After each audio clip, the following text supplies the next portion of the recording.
Hello everyone and welcome to our Tech Tuesday tutorial number 75. Today we explore a premium app for mobile screencasting called Reflector 3. I'd like to give a hat tip to Bucky Bush with Northwest Georgia RESA. Bucky turned me onto this app and I think it's just awesome. So my general policy on this channel is to only highlight apps and resources that are free or freemium.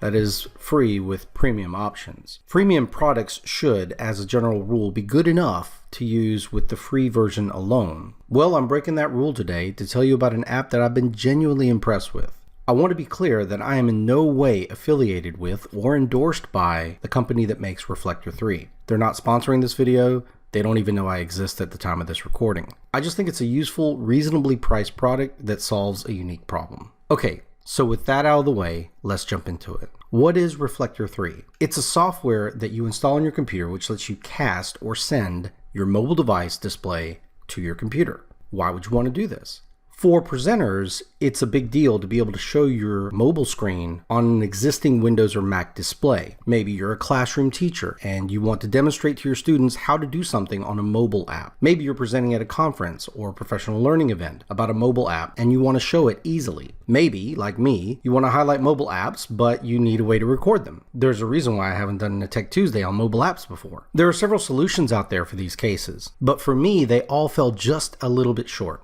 For example, if you want to display your mobile device publicly on a projector at a conference or a classroom, you could try Chromecast. You would need to have a Chromecast device connected to their Wi-Fi, which is unlikely, and be able to switch input feeds. You could use a document camera if you have one, and try connecting that. Reflections are always an issue, and then connecting to their projector is usually a problem too. Sometimes they're ceiling mounted, sometimes you don't have access to that, and honestly, some of this stuff is just beyond the technical expertise of regular teachers.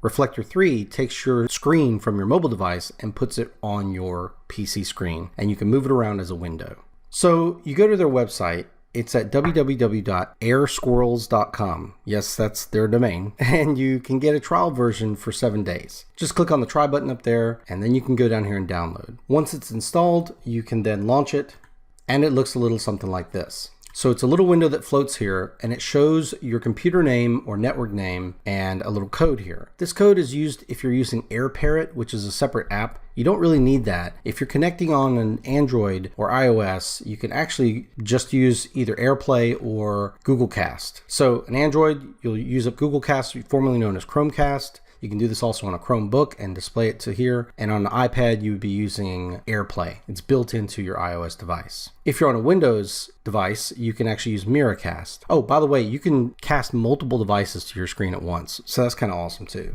Right, so when you're here, you simply get started by going to your actual phone or mobile device, tablet, whatever. And what you would do is use Google Home if you're on Android or AirPlay, like I said, and you choose to cast your screen and you choose that device. I'll show you how I did that now that my screen is actually showing. So from my home screen, if I have the Google Home app, I can long press it and choose cast screen. If I don't have that, I can open it up and get to that by going to my profile page down at the bottom right. By the way, you are seeing that there is a watermark here. This is because the version I'm using right now is not paid for. I do intend to buy this. In fact, I'll buy it and show that in this video. But this is what it looks like. I wanted you to see what it looks like whenever you're using it on a trial version. So anyways, you come in here to your profile picture and then you can choose mirror device right there. And that takes you to the same screen that you would get to if you long pressed from the home screen. In any case, at that point, you would just click on cast and choose the appropriate name. And there it is. So now it's showing. Now, once it's up and running,